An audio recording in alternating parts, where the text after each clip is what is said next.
Stop spending other people's money, or perhaps better stated, stop worrying about how they spend it.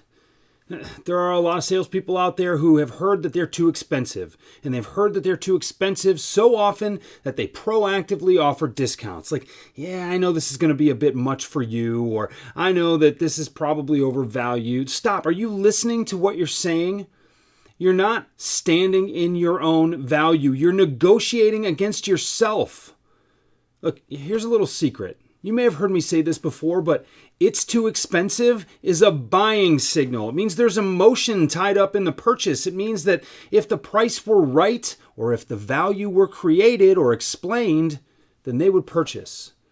But instead, it's easier to just knock the price off or knock a little off the price and cut your own legs out from underneath you. What are you doing? I want to shake you through the speakers right now.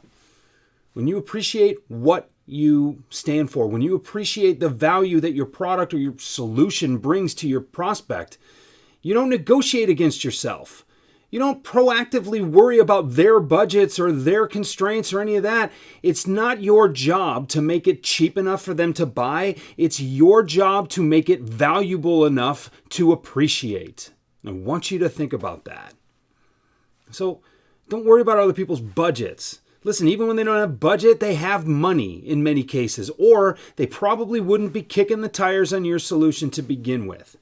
Think about what you're trying to sell. Think about what it's really worth.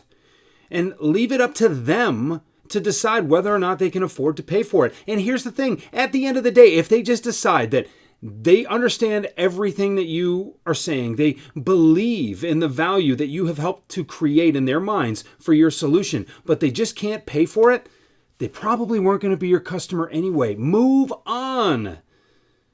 Stop spending other people's money for them. Stop worrying about how they're going to spend it. Stop worrying about being too expensive and spend more time appreciating what it is that your solution does that none of the others do, and create value around that so you can feel good about commanding that price. It's worth it if you believe it is. And it's funny, when you don't believe it, neither does your prospect.